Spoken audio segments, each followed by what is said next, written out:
Bueno, buenas tardes a todos. Como digo siempre, estamos en uno de los actos más gratos para el espíritu, que es recibir a personalidades científicas dentro del seno de la academia. Para mí es muy grato y tenemos una función doble, porque tenemos dos prestigiosos científicos que se van a incorporar. Me gustaría ceder la palabra a la doctora Dickenstein para que nos exprese un poco por qué lo estamos nombrando académicos de nuestra institución. Gracias, buenas tardes. Entonces hoy tenemos el placer de incorporar al doctor Carlos Koenig, que nació en Buenos Aires en 1953, donde estudió la licenciatura en Ciencias Matemáticas, obtuvo su doctorado en la Universidad de Chicago y luego de ir por otros lugares, ahora es el Louis Gluck Distinguished Service Professor en el Departamento de Matemática de la Universidad de Chicago. Koenig es reconocido por sus aplicaciones de herramientas y técnicas de análisis armónico a varias áreas diferentes de ecuaciones diferenciales parciales. Tiene más de 300 publicaciones en reconocidas revistas internacionales, incluyendo las más destacadas en matemática, con numerosos coautores. Dirigió más de 30 tesis doctorales y supervisó más de 40 estadías postdoctorales. Recibió el premio Salem en 1984, el premio Bocher de la American Mathematical Society en 2008, la medalla Salomon Lefschetz del Consejo de Matemática de las Américas en 2021, pero se lo entregaron ayer en Buenos Aires justamente. Fue orador invitado en el Congreso Internacional de Matemática ICM en 1986 y 2002, orador plenario en 2014. Y fue presidente de la International Mathematical Union en el periodo 2019-2022. Y en 2017 pronunció las conferencias del coloquio de la American Mathematical Society. Es miembro de la Academia Estadounidense de las Artes y las Ciencias y de la American Mathematical Society, es miembro de la Academia Nacional de Ciencias de los Estados Unidos, miembro extranjero del Instituto Lombardo, académico extranjero de la Real Academia de Ciencias de España, ex vicepresidente de la American Mathematical Society y desde hoy miembro correspondiente de nuestra academia. Bueno, tengo el placer también de contarles un poquito sobre los antecedentes de la doctora Sonia Trepode. Sonia es licenciada en Matemática, egresada de la Universidad Nacional de Mar del Plata y doctora en Matemática por la Universidad de San Pablo en Brasil. Es profesora titular e investigadora principal del CONICET y categoría 1 del Programa Nacional de Incentivos. Se desempeña como vicedecana de la Facultad de Ciencias Exactas y Naturales de la Universidad Nacional de Mar del Plata y es directora del CEMIN, Centro Marplatense de Investigaciones Matemáticas, que es de la Universidad Nacional de Mar del Plata, asociado a la SIC. Y este instituto se creó por el impulso de Sonia. En la Universidad Nacional de Mar del Plata ha sido decana, directora de la Escuela de Posgrado, directora de carrera de doctorado en Matemática, directora de carrera de la licenciatura en Ciencias Matemáticas, asambleísta, consejera académica y consejera departamental. Impulsó la creación del doctorado en Matemática y contribuyó al establecimiento del CENIM en su facultad, como ya mencioné. Realiza una intensa labor de formación de recursos humanos y de dirección de proyectos de investigación. A nivel nacional es vicepresidente primera de la Unión Matemática Argentina, coordinadora del foro UMA-CUSEM de las licenciaturas en matemáticas del país y posee una importante colaboración internacional, pero sobre todo impulsa el crecimiento de la matemática en la región.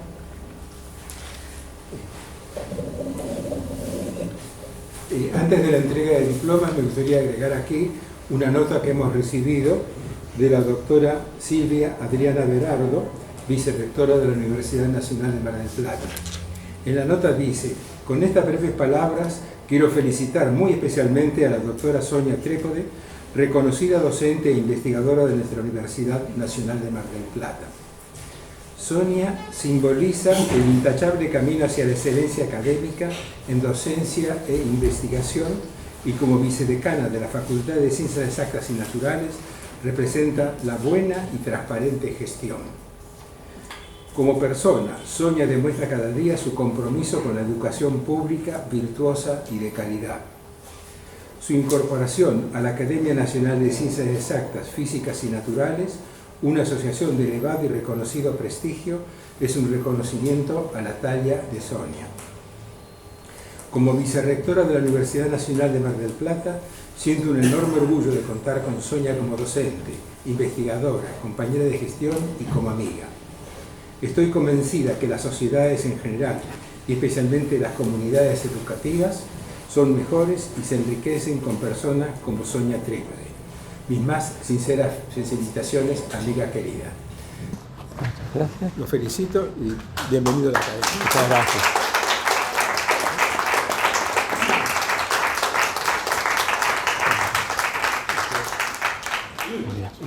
Invitamos también a la doctora Trípode.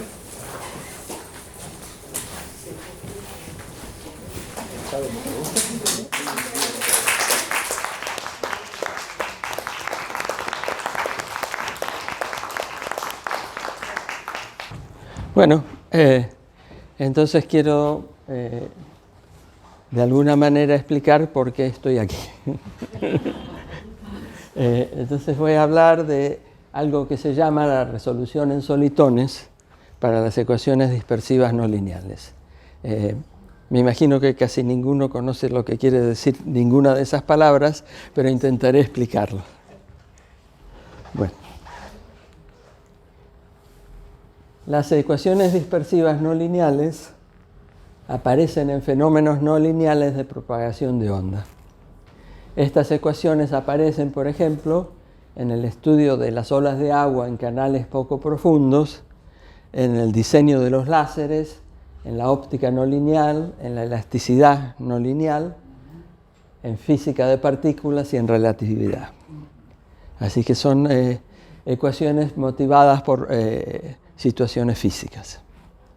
Estas ecuaciones son de evolución, es decir, que marchan con el tiempo y son reversibles en el tiempo. Se puede ir para adelante y para atrás, al pasado y al futuro. Y típicamente tienen una energía que se conserva, pero la energía puede ser negativa. Así que acá hay posibilidad de energía negativa. La parte lineal de las ecuaciones puede ser resuelta por el método introducido por Fourier en el siglo XIX, cuando era virrey de Napoleón en Egipto.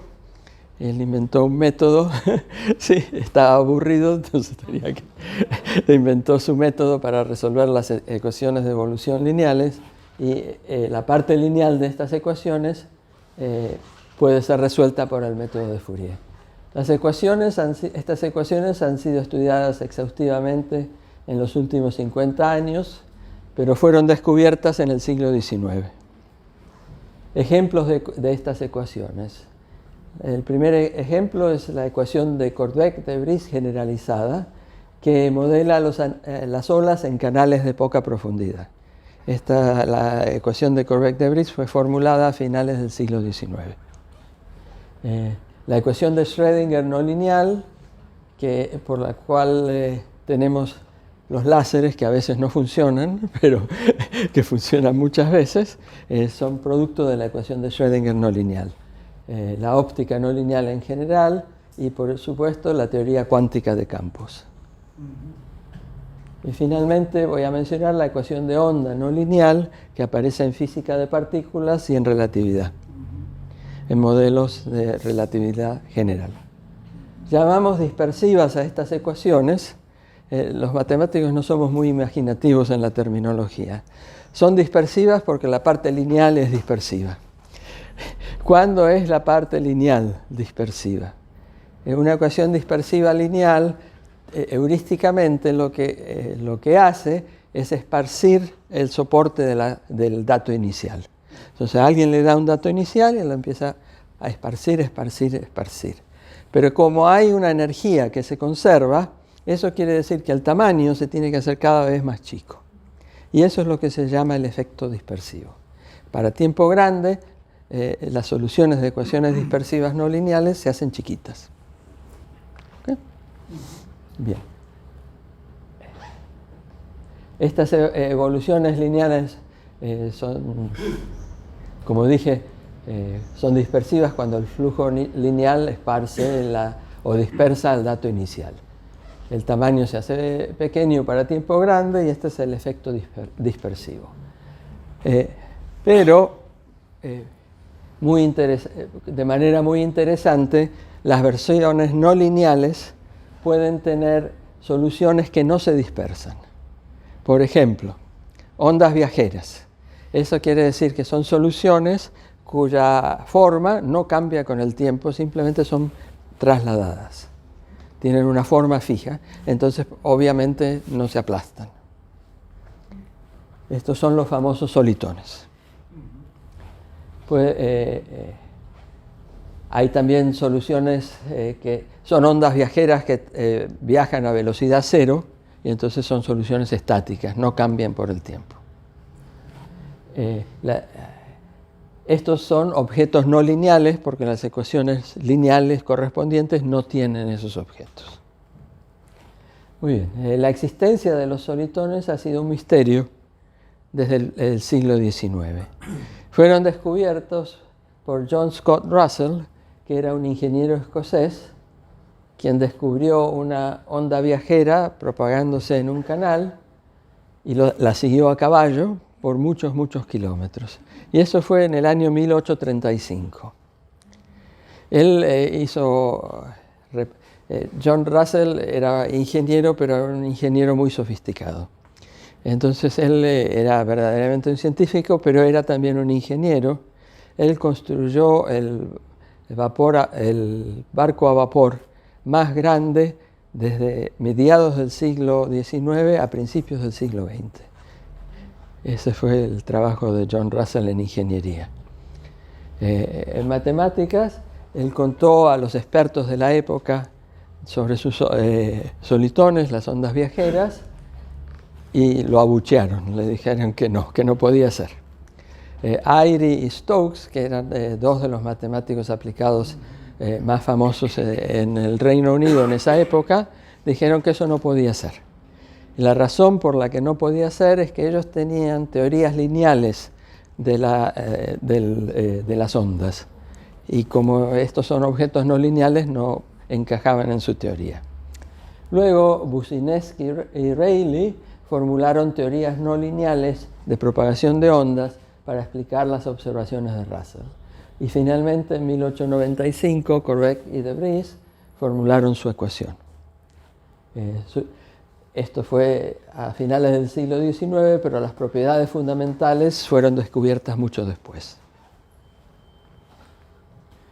Desde los años 70, la comunidad físico-matemática ha creído que un fenómeno llamado descomposición o resolución en solitones, que las estructuras coherentes y la radiación libre describen el comportamiento asintótico para tiempo grande de las ecuaciones dispersivas no lineales. Esto lo que quiere decir es una creencia que dice que, bueno, una ecuación no lineal para tiempo corto se comporta como una ecuación lineal. Una vez que pasa ese tiempo corto, algo pasa y se meten las soluciones en una caja negra que no sabemos lo que es. Pero si esperamos, entonces al salir de la caja van a tener una forma muy específica. Y esa es una estructura coherente que lo que es verdaderamente es una suma de solitones, y una radiación libre que lo que es una solución dispersiva lineal, es decir, algo que se aplasta. Y eso es lo que es la conjetura de resolución en solitones. Pero esto es una creencia, no es una conjetura matemática. Es una creencia, más bien una filosofía que una teoría matemática. A grandes trazos, la conjetura afirma que asintóticamente en el tiempo, la evolución de las ecuaciones dispersivas no lineales se descompone en una suma de ondas viajeras, solitones modulados y radiación, un término dispersivo lineal. Esta es una afirmación que postula una simplificación. Las soluciones eventualmente tienen una forma muy simple, aunque en el medio sea extremadamente complejas. Muy bien. Esto para mí es algo muy sorprendente. Bueno, el origen de esta creencia o conjetura es muy interesante también, se remonta a una paradoja curiosa de Fermi, Pasta y Ulam, del principio de los años 50 en Los Álamos, al final de la Segunda Guerra Mundial. Esto fue verdaderamente el nacimiento de la computación científica. Ellos hicieron la primera simulación numérica en una computadora de una ecuación no lineal diferencial. Al finalizar la guerra, después de las explosiones atómicas, Fermi decidió que un buen uso para la computadora que habían usado para los cálculos de construcción de las bombas atómicas, que estaba apodada The Maniac, el maniático, fue usada en Los Álamos para los cálculos del proyecto Manhattan, y él pensó que una cosa buena para hacer con la computadora sería usarla para un experimento teórico científico, para verificar alguna conjetura científica. Muy bien, así que Fermi propuso un experimento numérico, y esa fue la primera simulación numérica de una ecuación diferencial. Es la primera ocasión de cálculo científico. Y él lo que quiso verificar era lo que se llamaba en esa época el principio de termalización. Fermi, Pasta y Ulam consideraron una cuerda vibrante como un violín, digamos, una guitarra, pero con un efecto no lineal, un término cuadrático no lineal. Y para resolverla, la modelaron sobre un retículo, sobre la recta lineal, por el tiempo también, por discretización. Entonces, las derivadas se convirtieron en diferencias y hacen una simulación de la discretización de esa ecuación. Y Fermi esperaba ver la termalización, pero para su sorpresa no hubo termalización. Y un día dejaron andar la máquina más de la cuenta porque se olvidaron de apagarla, y volvieron mucho más tarde y seguía sin haber termalización. Así que, muy bien. ¿Qué es la termalización?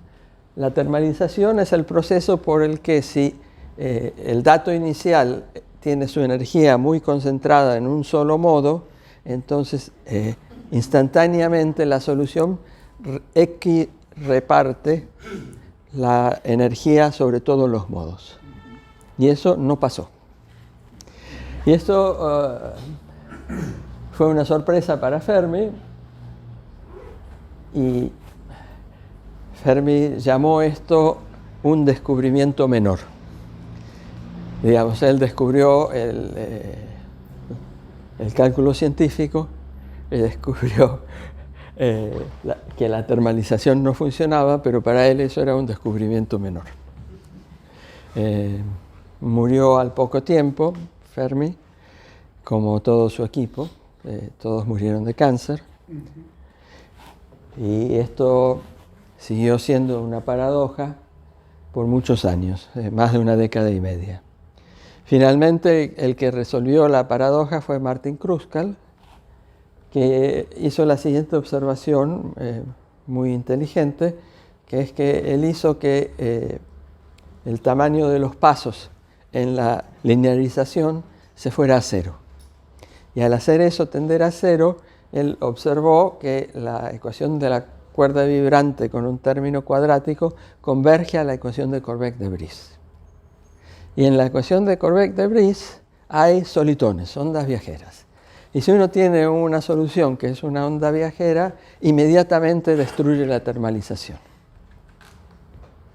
Y esa fue la explicación de la paradoja de Fermi-Pasta-Ulam. Muy bien.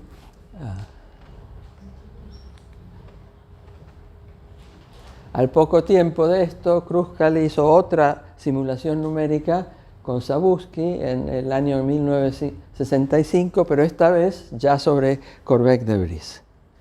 Ellos descubrieron dos cosas muy notables. La primera, que si uno empieza con un dato concentrado en un modo, la solución se descompone en una suma de solitones. Eso lo descubrieron numéricamente. El segundo descubrimiento es que si los datos iniciales son dos ondas viajeras que van a viajar a diferentes velocidades, eventualmente chocan, ¿no? Porque van a diferentes velocidades. La cuestión es qué pasa cuando chocan. Y ellos descubrieron que cuando chocaban reemergían intactas esas ondas. No cambiaban ni de tamaño ni de forma. Eran solo movidas en el espacio. Y esto es como se comportarían las soluciones lineales, pero esta es una ecuación no lineal. ¿Por qué pasaba esto? Esto fue bautizado la colisión elástica de los solitones. Muy bien. El primer experimento dio lugar directamente a la conjetura de resolución en solitones. La segunda parte se descubrió finalmente, gracias a los trabajos de Peter Lax, que es consecuencia de algo llamado integrabilidad. Integrabilidad es un concepto muy importante en ciencia no lineal que emergió de este cálculo de Kruskal y Zabusky. ¿Qué es la integrabilidad? Bueno, es muy difícil explicarlo sin entrar en cosas muy técnicas, pero las ecuaciones no lineales que son integrables tienen la propiedad de que resolverlas se puede reducir a resolver un número numerable de ecuaciones lineales. Entonces, por eso es que está esa colisión inelástica de los solitones, que es una cosa lineal, y es que estas ecuaciones no lineales tienen un deje de ecuación lineal por la integrabilidad. La teoría de integrabilidad hoy en día es una cosa enorme, se estudia en muchas ciencias y es muy útil, pero es una propiedad completamente no genérica.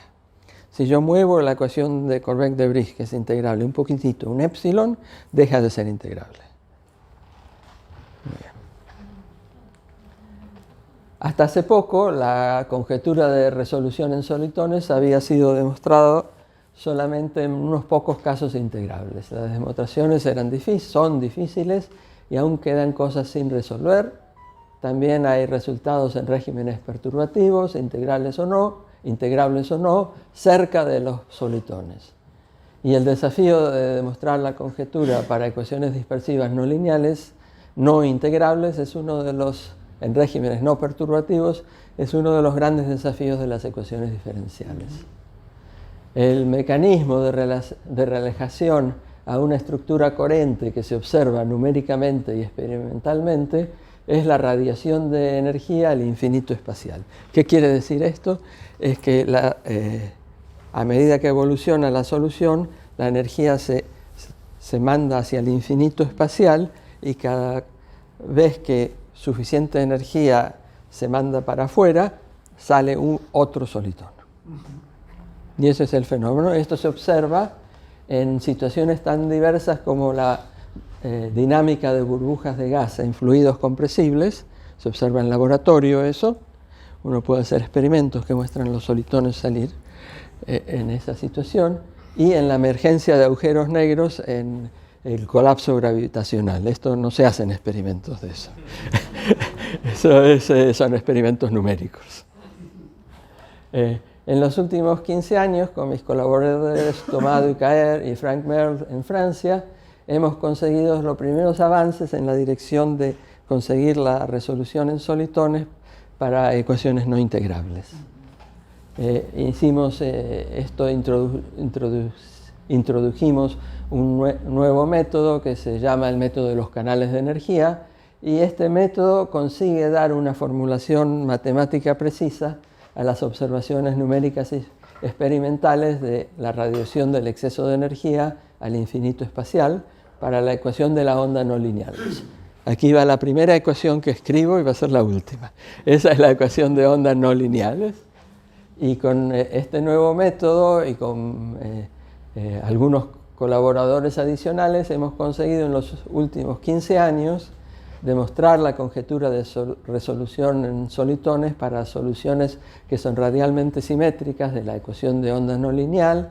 En el caso que la solución es impar, el primer resultado fue en el 2013, hubo una pausa porque había trabas difíciles, y la segunda parte fue en el 2019, Y cuando n es par, la pandemia nos dio la ocasión de pasarnos todo el día haciendo cálculos, y cuando n es par, hay una obstrucción seria en el caso de n par, y en el 2021 y 2022 conseguimos hacerlo también para el n par, y también conseguimos resultados parciales en el caso no radial.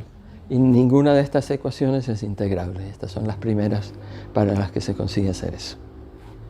Muchas gracias.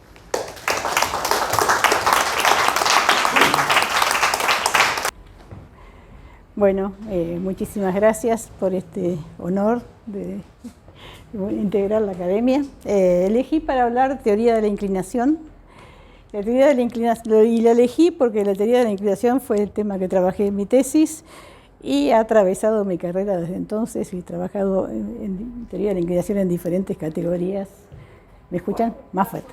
En diferentes categorías hasta el presente. Entonces, bueno, es como un tema que atraviesa todo. He trabajado en otros temas, pero este atraviesa todo. Bueno, para empezar voy a empezar con un enfoque histórico, porque ustedes saben que una charla de álgebra puede ser bastante compleja. Entonces voy a empezar con un enfoque histórico de cómo aparece la teoría de representaciones de álgebras, y dentro de la teoría de representaciones de álgebras cómo aparece la teoría de la inclinación. Bueno, la teoría de la inclinación nace dentro de la teoría de representaciones de álgebra de dimensión finita, y son antecedentes de esta teoría el álgebra lineal y la teoría de representaciones de grupos.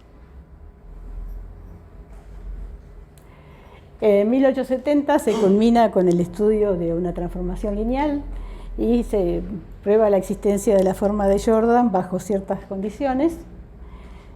Bueno, para los que no sepan, la forma de Jordan es como tratar de llevar una representación matricial lo más simple posible, si tengo una transformación lineal de un espacio vectorial en sí mismo, que sea diagonal, y bueno, si no es diagonal, lo más parecido a una diagonal, o sea, una matriz por bloques, que es casi diagonal cada bloque. Y en 1870, Kronecker plantea el siguiente problema. Si tengo dos pares de matrices del mismo tamaño, con una relación de equivalencia, de que existen matrices inversibles, tal que A' es igual a U por A por T a la menos 1, y B' es igual a U por B por T a la menos 1. Bueno, si existen esos pares de matrices, ¿y cómo encontrarlos? ¿Qué dice esto? Bueno, sabemos que cuando existe ese tipo de multiplicación por matrices inversibles, A y A' son equivalentes y representan la misma transformación lineal. Y esto está diciendo entonces que B y B' también representan la misma transformación lineal. Se refiere a dos transformaciones lineales juntas, de saber si esos pares de matrices representan el mismo par o no. ¿Sí? Bueno, el álgebra lineal es suficiente cuando uno trabaja con una transformación lineal. Cuando uno trabaja con varias es más complicado. Bueno, ahí la teoría de representaciones de álgebra es una herramienta poderosa. Entonces les voy a contar un poquito de qué es la representación de un Carcaj.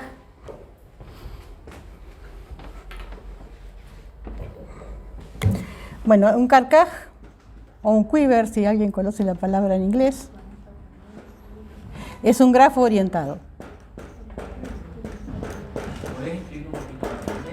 Ahora intento. Por ejemplo, tengo vértices y tengo dos flechas. Esto es un grafo orientado. ¿Sí? Flechas, sí. Vértices y flechas. Entonces, una representación de un Carcaj consiste en poner en cada vértice un espacio vectorial y en cada flecha una transformación lineal. Por ejemplo, una representación de este Carcaj es poner dos espacios vectoriales y dos transformaciones lineales. En particular, si fijo las bases, tengo una representación matricial y acá tengo K a la N,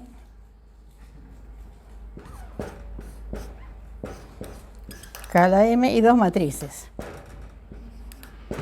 ¿Sí? Entonces, una representación de este Carcaj en forma matricial es esta. Y un morfismo entre dos representaciones,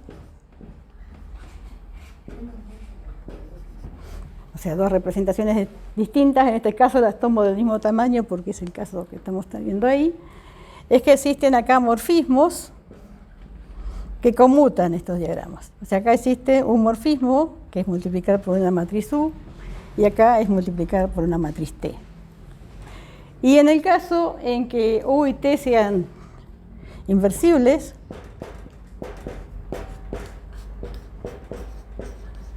lo que tengo es que esto es un isomorfismo.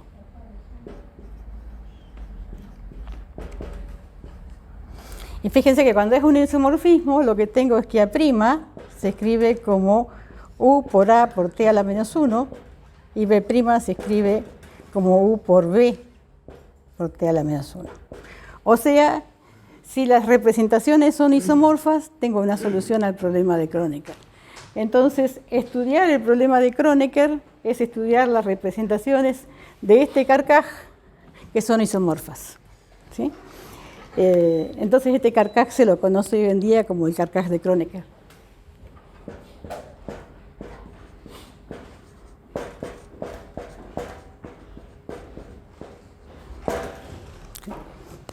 Entonces, bueno, la teoría de representaciones es en algún sentido una generalización del álgebra lineal, ¿no? Cuando no puedo usar el álgebra lineal, bueno, tenemos que aumentar la abstracción y pensar en un contexto más general, más categórico, como trabajamos nosotros, pero esto nos permite lidiar con problemas de muchas transformaciones lineales en conjunto. Y también el problema de diagonalizar simultáneamente matrices, porque no puede diagonalizar matrices o ponerlas en forma de Jordan con el álgebra lineal. Si quiero hacerlo con dos matrices a la vez, la situación es mucho más complicada. Y ahí la teoría de representaciones de álgebra da una solución a ese problema. Y eso es útil, ¿no? Porque ya que hablábamos de ecuaciones diferenciales y tengo sistemas de ecuaciones diferenciales que involucran dos o más matrices y las quiero poner en un sistema más sencillo, llevarlas a que sean diagonales o que estén en forma de Jordan, lo que necesito es poder diagonalizar simultáneamente esas matrices, ¿sí? Entonces, bueno, esta es una herramienta que sirve para esto. Entonces, bueno, esta es la conexión con el álgebra lineal. Entonces, y la otra base de la teoría, por donde aparece, es de las representaciones de grupos. En 1897 aparece el primer libro en inglés de teoría de grupos. Bueno, ¿qué es un grupo? Un grupo suele aparecer relacionados con simetrías. O sea, donde hay una simetría es muy probable que haya un grupo dando vueltas. Por ejemplo,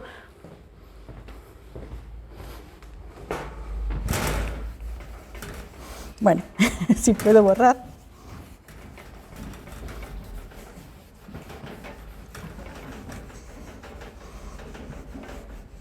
Ay. Bueno,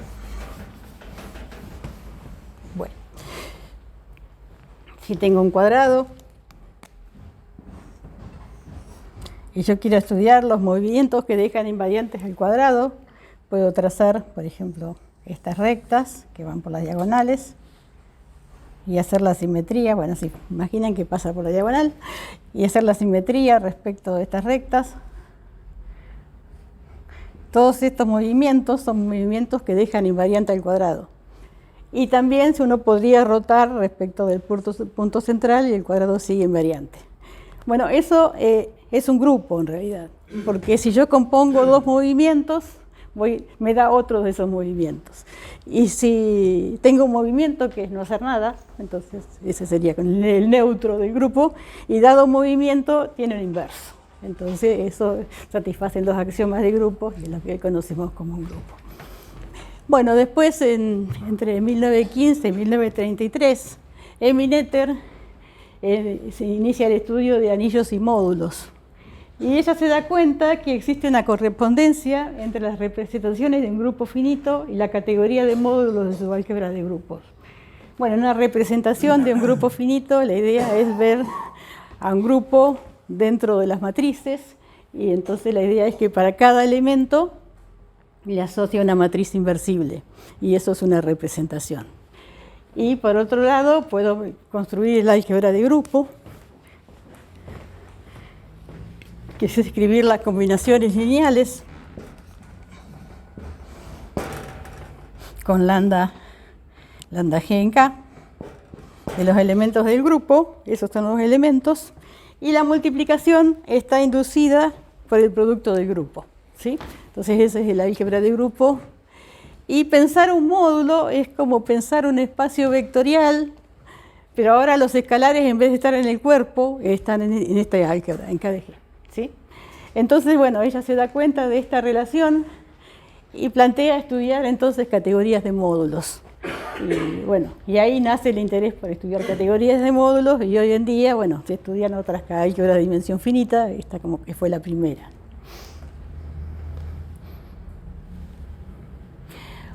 Bueno, si yo tengo una álgebra de dimensión finita, todo módulo se escribe como suma directas de módulos indescomponibles. Entonces, si yo conozco los indescomponibles, puedo conocer cualquier módulo, ¿sí? Entonces, bueno, la primera pregunta es, bueno, ¿cuándo existe una lista de los módulos indescomponibles? Bueno, si son finitas la cantidad de los módulos indescomponibles, hay una lista. Y entonces eso es lo que lleva a la definición de que una álgebra sea de tipo de representación finito, si posee un número finito de módulos indescomponibles.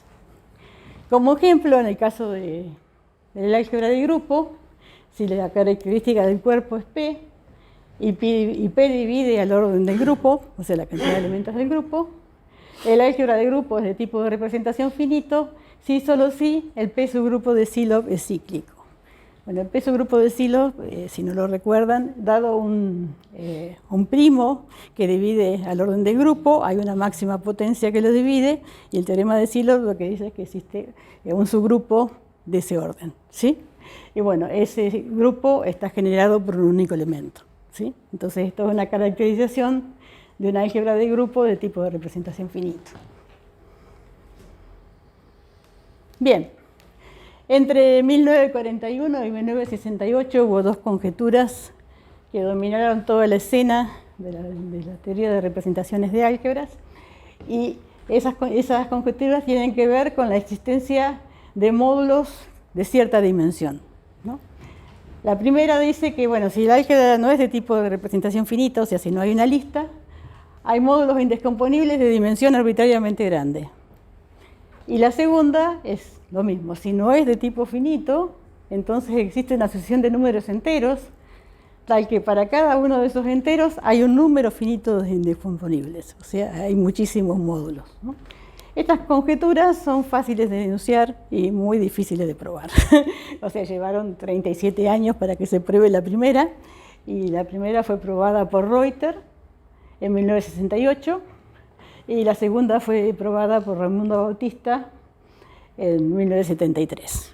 Y ahí, bueno, es como que se cierra un periodo y nace la teoría moderna de representaciones de álgebra.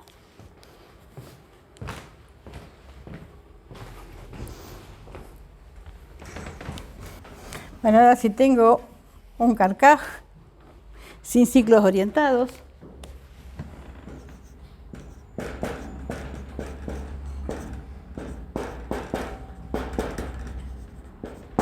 puedo tomar el espacio vectorial generado por los caminos del grafo orientado, o sea, los caminos, las flechas, ¿no? Alfa, beta, gamma, los caminos de longitud 2, alfa, beta. Y acá le agrego los caminos estacionarios que son permanecer en el punto, ¿sí? Bueno, entonces esto es un K espacio vectorial, y lo que necesito para tener un álgebra es tener un producto, ¿sí?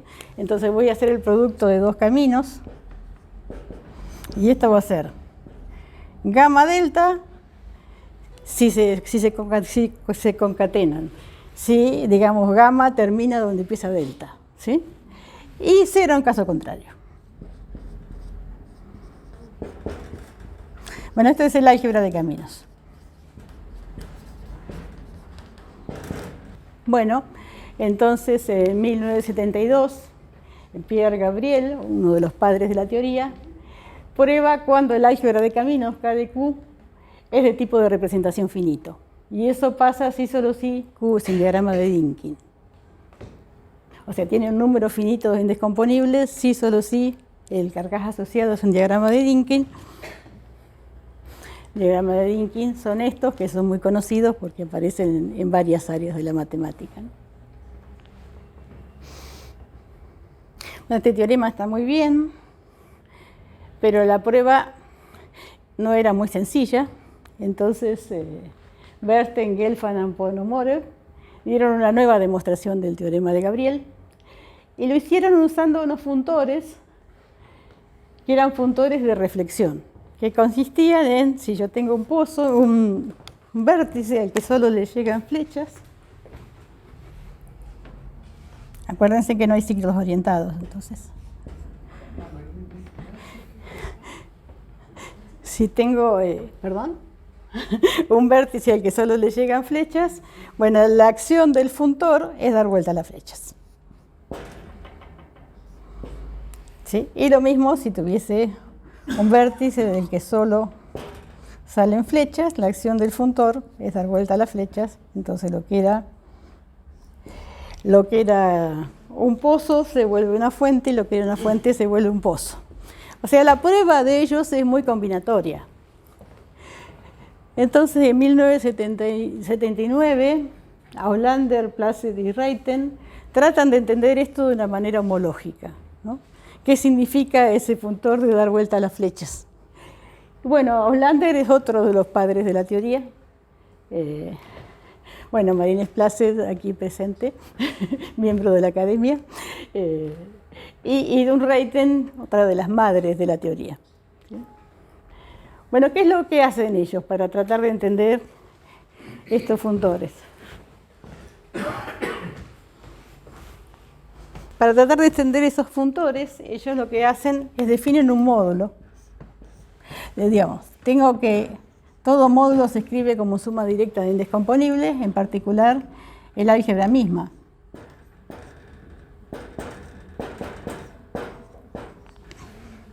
Y existe alguno de estos módulos, un I, tal que el P sub I es simple. Esto pasa porque los simples están asociados con los pozos, ¿sí? Como tengo pozos, voy a tener un simple. Entonces lo que ellos definen es un módulo que es tomar todos los otros sumandos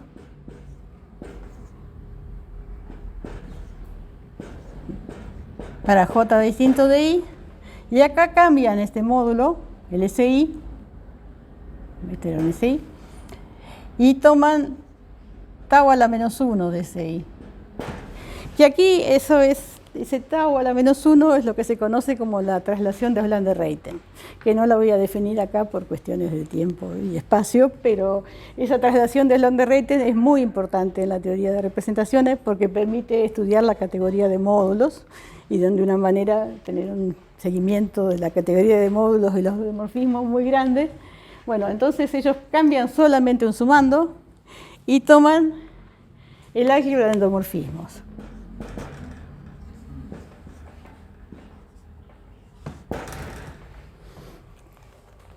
Y esta álgebra de endomorfismos, cuando calculan el carcaj de esta álgebra de endomorfismos, lo que tienen que lo que era un pozo se vuelve, o sea, este era el I, se vuelve una fuente. O sea, explica la acción del funtor de Coxeter, ¿sí? Y es totalmente homológico, ¿no? No defino nada homológico aquí porque me matan. Pero bueno, esto es totalmente homológico y ahí sí aparece el primer módulo inclinante de la historia, ¿sí? O sea, este se llama hoy APR inclinante.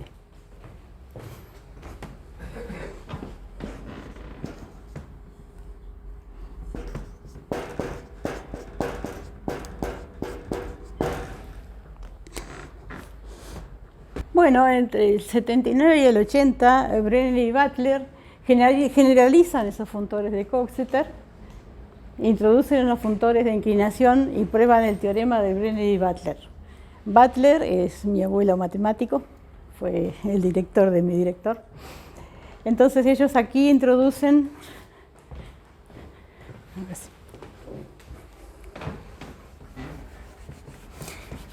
generalizan este módulo, toman un módulo parecido, pero un poquito más general, y prueban que para ese módulo existen, si yo aquí tengo la categoría de módulos inicial, y aquí tengo la categoría de módulos, que esta sería KQ, y tengo la categoría de módulos de B, que esta álgebra la llamo B, ¿sí? Va a haber un par de subcategorías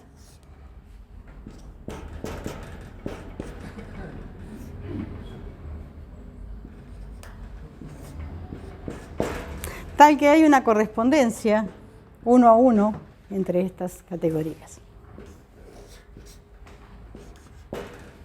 Y lo bueno que tiene esto es que puedo transportar información de una categoría para la otra. Si yo conozco muy bien esta categoría, ¿sí? En este caso si pongo mod KQ, esto me da todo, inclusive, ¿no? Me cubre todos los módulos. Si yo conozco muy bien esta categoría, lo que voy a tener es todos los módulos de aquí van a provenir de alguno de acá. Entonces, si yo conozco estos, puedo conocer estos, ¿sí? Esa es la idea. Y ellos explican en su artículo por qué los llaman inclinantes. Y los llaman inclinantes porque dicen que ese funtor es un cambio de base en el sistema de raíces y lo que hace es inclinar los ejes. O sea, el cambio de base cambia los ejes, entonces por eso lo llaman inclinante. Y por otro lado, Pierre Gabriel, que lo vimos, se lo llamaba módulos basculantes. Y era como que daban vueltas la categoría de módulos, ¿no? Si yo tengo acá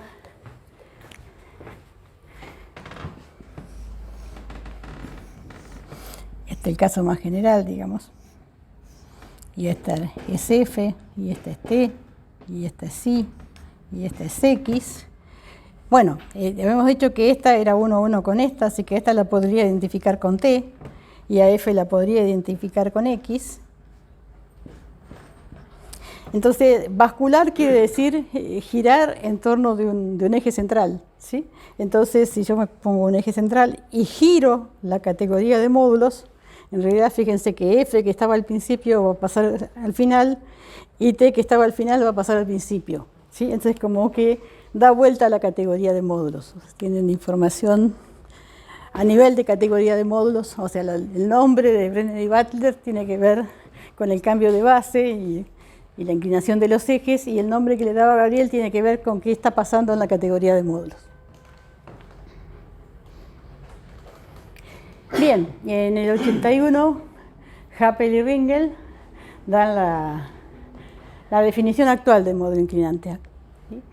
Y introducen lo que son las álgebras inclinadas. Entonces, esas, ahora parto de mod KQ y tomo un módulo inclinante, y aquí tengo B, que es endomorfismos sobre KQ de T, y acá sí esto cubre toda la categoría de módulos, ¿no? Si esto era F y esto era X, acá voy a tener I y X, ¿sí? Entonces acá sí, cada módulo proviene de un módulo sobre el álgebra de caminos. Entonces, si yo conozco bien los módulos sobre el álgebra de caminos, voy a conocer bien los módulos sobre el álgebra inclinada, ¿sí? Y entonces, bueno, esta clase se volvió muy importante porque, bueno, hoy en día se conoce muy bien cómo es la categoría de módulos de una álgebra inclinada, y aparte es una importante clase de testeo, porque si uno tiene una conjetura, bueno, vamos a probar primero para las inclinadas. Si funcionan las inclinadas, vemos, y muchas veces se usa como herramienta para probar para otras álgebras, ¿no? Que pueden ser muy distintas, pero que de alguna manera hay una álgebra inclinada metida ahí adentro. Entonces, bueno, eso es más o menos la introducción histórica, la primera parte de las álgebras inclinadas. Los módulos inclinantes aparecen en varios contextos, fuera de la teoría de representaciones, por ejemplo, en grupos cuánticos, en grupos algebraicos, en geometría algebraica, o sea, aparecen en varios contextos, muchos relacionados con la física también. Entonces, bueno, a los 20 años que se habían definido los módulos inclinantes, hubo un congreso sobre ese tema, sobre 20 años de inclinantes, donde se habla de todas las aplicaciones que tienen esos módulos. Bueno, En el 81, Happel y Hassen y Happel, introducen las álgebras inclinadas iteradas, que consiste en iterar este proceso. O sea, empiezo con el álgebra de caminos.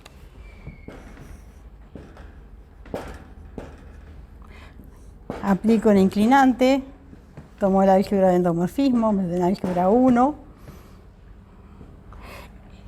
Y sí, acá yo sé que esto me cubre todo, y entonces tomo un siguiente inclinante sobre acá y le voy a pedir que cubra toda la categoría también, ese inclinante. Y así, y el álgebra que tengo aquí es una álgebra inclinada iterada, o sea, proceso. Y en 1987, Happel introduce las categorías derivadas en la teoría de representaciones. Las categorías derivadas se conocían de la geometría algebraica, él las introduce en teoría de representaciones y muestra que hay una relación con los módulos inclinantes. Yo tengo mi categoría de módulos, la puedo meter dentro de una categoría, bueno, se le voy a poner KQ, más grande, que es la categoría derivada. Y él introduce un inclinante generalizado, y aquí tengo mod B, donde B es endomorfismo de T. Y aquí está la categoría derivada, que también contiene a esta, que es más grande. Bueno, él prueba que esta álgebra mod B, que B es inclinada iterada, y que hay una correspondencia, 1 a 1, una equivalencia, entre las categorías derivadas que son más grandes. Entonces, bueno, una pregunta natural es, bueno, ¿será que esto cubre todas las equivalencias derivadas o no? La respuesta es que no, pero aparece algo que se llama un complejo inclinante. Y ahí el inclinante se va abriendo a otros campos, ¿no? Y entonces, bueno, esto de la caracterización de las categorías derivadas que las hace Ricard, de cuando son equivalentes, sí tiene aplicaciones en todas las áreas de la matemática y de la física, ¿sí? Bueno, ese es como el contexto histórico clásico. Después, bueno, si yo les quiero contar un poquito, si puedo, qué es lo que yo hice en mi tesis, que estuvo relacionado con esto. Una álgebra que no es de tipo finito, es de tipo de representación manso, si para cada dimensión los módulos indescomponibles se pueden parametrizar por un número finito de curvas. Ahora ya no tengo una lista finita, pero sí puedo tener una parametrización. Entonces tengo un control sobre la categoría de módulos, ¿sí? Y bueno, en el 73 se probó que K de Q es de tipo de representación manso, si solo si Q es un carcaj de tipo Dynkin extendido o euclidiano. Los carcajes euclidianos son estos. Y bueno, y en mi tesis lo que yo estudié, el problema es si yo tengo acá mod KQ con Q euclidiano, y supongamos que tengo la álgebra inclinada iterada, que es de tipo de representación finito. La pregunta es si las álgebras que me aparecen en el medio pueden ser elegidas de manera que también sean de tipo de representación finito. O sea, que no pase por una de tipo de representación infinito, porque eso por ahí me descontrola mucho la categoría, ¿sí? Bueno, en la respuesta para el caso n tilde fue afirmativa usando APRs inclinantes y coinclinantes. Un coinclinante es un módulo dual del inclinante, y en los otros dos casos usando inclinantes y coinclinantes generales. Y finalmente en el 99 con Hassen y Happel probamos que se puede hacer en el contexto de categoría derivada usando solo módulos APRs inclinantes y coinclinantes.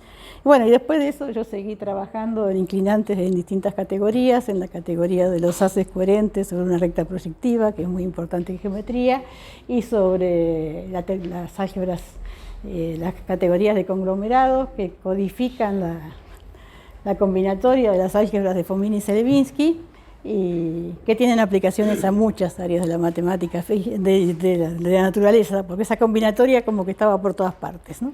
Entonces, tienen aplicaciones a la física, a la química, a la genética. Hay un solitón, una álgebra de esas de conglomerado relacionada con esas ecuaciones, con las ecuaciones de aguas profundas, de aguas poco profundas. Entonces hay una relación con la charla anterior. Y bueno, y aquí termino. Bueno, varios de mis estudiantes trabajaron en estos temas. Estas son algunas fotos. Y bueno, este es el grupo de representaciones actual de Martel. En mi caso siempre yo tuve una motivación de que aparte de mi carrera personal, que fuese un desarrollo colectivo, ¿no? Y bueno, eso primero fue el grupo, después el departamento y ahora la facultad. Bueno, muchas gracias.